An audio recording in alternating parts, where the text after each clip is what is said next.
خود پر یقین ایک مسافر کی کہانی۔ ایک چھوٹے سے گاؤں میں ایک لڑکا رہتا تھا جس کا نام تھا ایان۔ غربت، تنگ دستی اور مسائل اس کی زندگی کا دوسرا نام تھے۔ لوگ روز کہتے، ایان خواب دیکھنا چھوڑ دو، تم جیسے لوگوں کے نصیب میں صرف محنت ہے، کامیابی نہیں۔ مگر ایان کے دل میں ایک چنگاری جلتی تھی۔ وہ ہر صبح اندھیری فجر میں اٹھتا، سخت محنت کرتا اور خود سے کہتا، میں کسی دن اپنی قسمت بدل کر دکھاؤں گا۔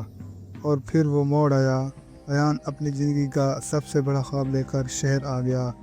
چھوٹے سے بیگ میں کپڑے، جیب میں کچھ سکے اور دل میں ہزاروں امیدیں۔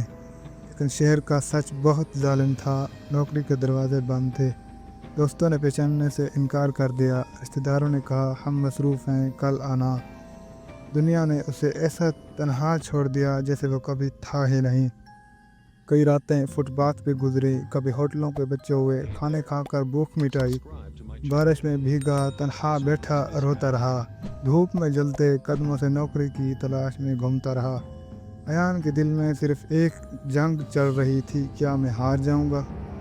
ایک رات جب پورا شہر سو رہا تھا، ایان ایک سنسان سڑک کے کنارے بیٹھا، بھیگا ہوا، تھکا ہوا، ٹوٹا ہوا تھا۔ آسمان کی طرف دیکھتے ہوئے آنکھوں میں آنسو لیے اس نے چپکے سے کہا، یا اللہ، اگر تو نے مجھے پیدا کیا ہے تو ضرور کوئی مقصد ہوگا، میں ہار نہیں مانوں گا۔ اسی رات اس نے فیصلہ کیا کہ چاہے دنیا ساتھ دے یا نہ دے، میں خود اپنے خوابوں کا محافظ بنوں گا۔ اور پھر ایان نے چھوٹے چھوٹے کاموں سے شروعات کی۔ چائے کے ہوٹل میں برتن دھونا، اسٹال پر سامان اٹھانا، اخبار بیچنا، کوئی کام چھوٹا نہیں سمجھا۔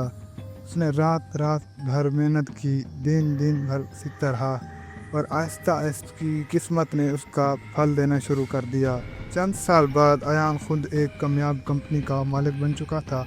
وہی لوگ جو کبھی ہنستے تھے اب اس کے آگے جھکتے ہیں۔ جب کسی نے اس سے اس کی کامیابی کا راز پوچھا تو ایان نے مسکرا کر صرف اتنا کہا، میں نے اس وقت بھی خود پر یقین رکھا تھا جب پوری دنیا میرا مذاق اڑا رہی تھی، اور اب بھی خود پر یقین رکھتا ہوں۔ سبق: کامیابی ہمیشہ ان لوگوں کا مقدر بنتی ہے جو سب کچھ کھونے کے بعد بھی خود پر یقین رکھنا نہیں چھوڑتے۔ اگر آپ کو کہانی پسند آئی ہے تو لازمی لائک اور سبسکرائب کر دیں۔